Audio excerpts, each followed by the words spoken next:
الأوسمة الملكية. السلام عليكم ورحمة الله تعالى وبركاته. بعد تتويج المنتخب المغربي بالأوسمة الملكية، قيل الكثير، هضر بزاف، شحال تيتخلصوا على الأوسمة الملكية، وكل واحد كيقول مبالغ خيالية. من الاخر غنجيكم باش اللي ما بغاش يكمل الفيديو. الأوسمة الملكية ما تتخلصوش عليها، هي كتبقى مجرد قيمة تشريفية. الملك تيشرف الناس اللي خدموا البلاد.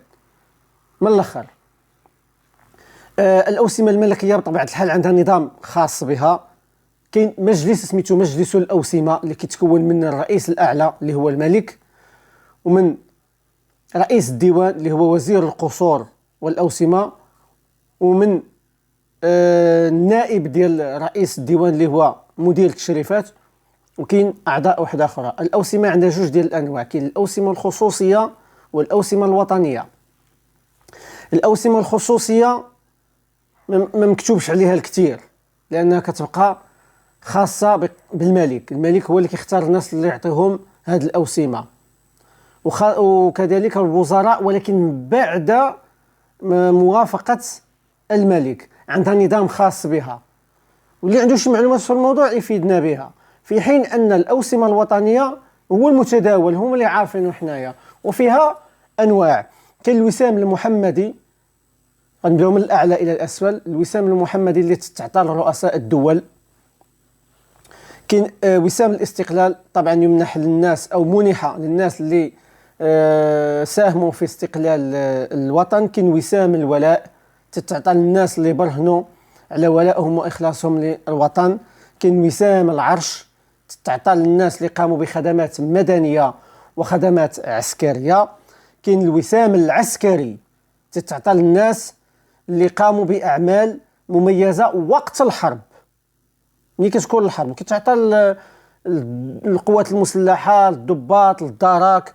كاين الوسام الكفاءة الفكرية، تتعطى للناس اللي برهنوا على شي حاجة علمية، يعني تشريف رجال العلم، اختراعات في مجموعة من المجالات الفكرية، الثقافية، الفنية.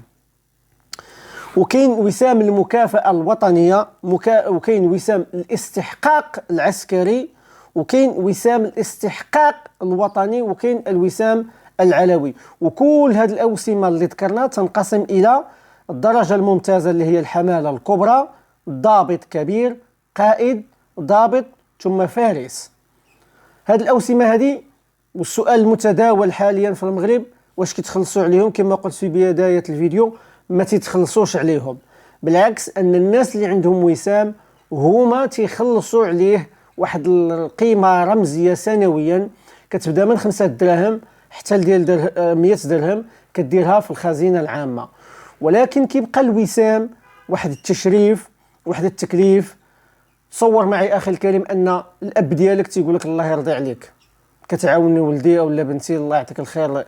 كيفاش كتحس براسك؟ تصور أن الأستاذ ديالك تيقول لك ممتاز، أنت كتفهم الطريقة اللي كنشرحها.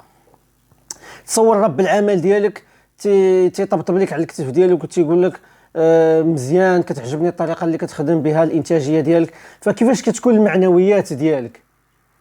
ما بالك بملك البلاد كيوشحك بوشاح وتيقول لك شي عبارات بسيطة اللي كيبقى التأثير ديالها مدى الحياة.